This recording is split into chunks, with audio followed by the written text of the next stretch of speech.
Halo Sobat Tanduran, kembali lagi di channel saya, Tanduran Pekarangan.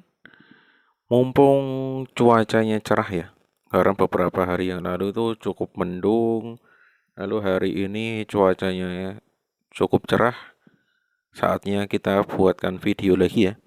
Video kali ini hasil dari saya belajar beberapa hari yang lalu ya.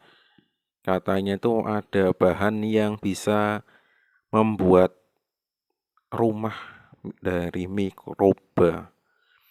Kira-kira bahannya apa ya? Ini sudah ada di hadapan kita semua di dalam plastik. Coba ditebak ya, sobat-sobat tanduran, kira-kira itu apa? Kalau dilihat sekilas sudah kelihatan ya. Ini merupakan emas hitam ya. Atau bisa diartikan juga ini sebagai arang ya, atau batu bara. Kalau batu bara ya masih sudah berbentuk batu-batuan ya mungkin. Karena saya belum pernah melihatnya secara langsung. Ini emas hitam. Kenapa saya sebut emas hitam ya? Karena tadi ya sudah ada saya jelaskan di awal pembuatan video, yaitu adalah rumah dari mikroba. Kok bisa disebut rumah mikroba? Karena saya belajar dari beberapa hari yang lalu itu di sebuah grup Facebook. Katanya itu arang adalah rumah mikroba. Di sana saya coba menganalisa ya dengan pengalaman yang sudah saya dapatkan beberapa hari yang lalu.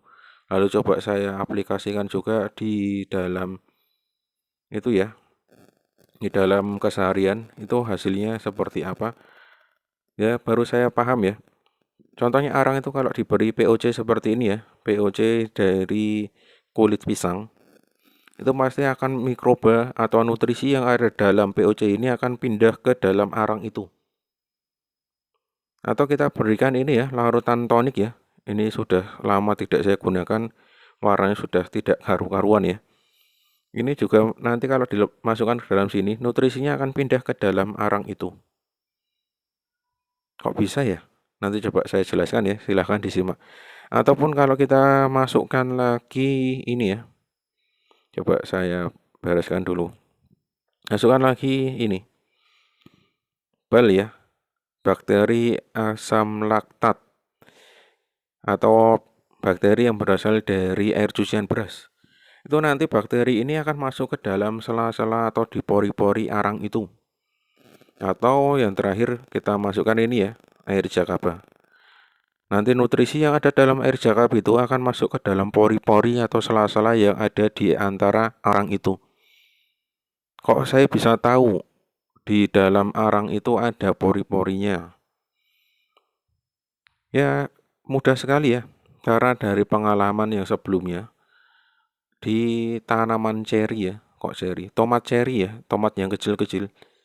Itu kan saya menggunakan metode menggunakan campuran hanya tanah satu bagian, terus sekam bakar satu bagian, terus tambah satu lagi itu adalah kokopit. Awalnya kokopit itu yang saya kira meresap dalam nutrisi itu akan terserap dalam kokopit itu. Ternyata tebakan saya salah ya.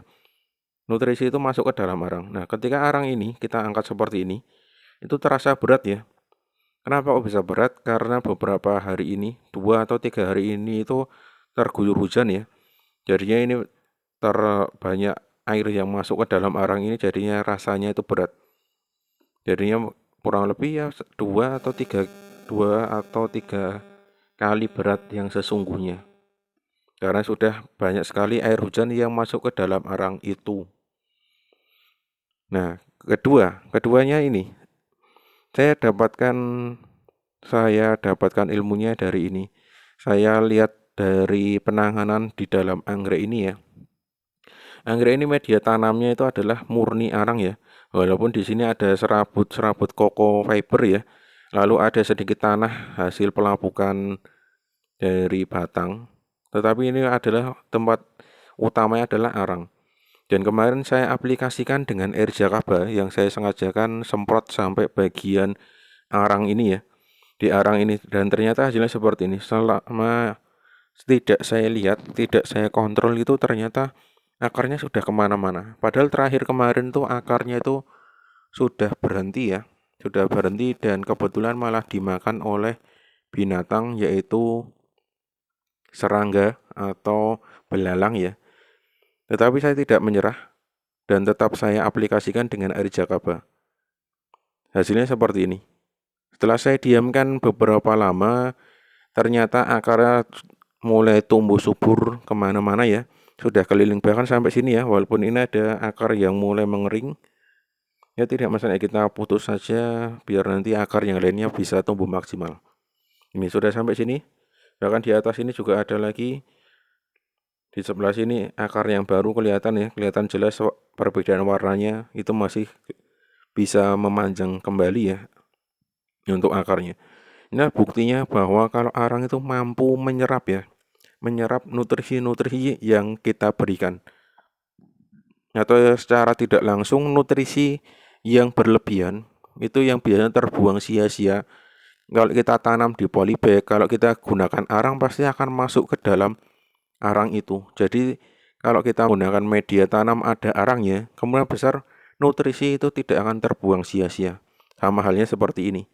Kalau ini rasanya agak ringan ya, tidak seberat resek yang di bawah itu. Nah, seperti inilah penjelasan secara singkat ya. Kalau arang itu memang benar-benar bisa menyerap dari nutrisi-nutrisi yang kita berikan. Kalau kita berikan air jakaba seperti ini, maka yang akan terserap atau yang ada di dalam rongga-rongga atau di sela-sela arang itu adalah air jakaba.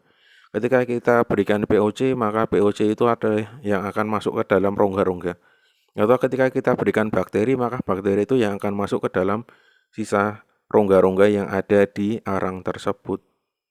Itu menurut pendapat saya ya. Dan ini buktinya ada di di anggrek ini dan di video tomat cherry ya. Untuk lanjutnya saya kira cukup dulu pembahasan tentang arang ini ya, atau emas hitam. Saya Iri, salam tanduran, tanduran subur, petani makmur.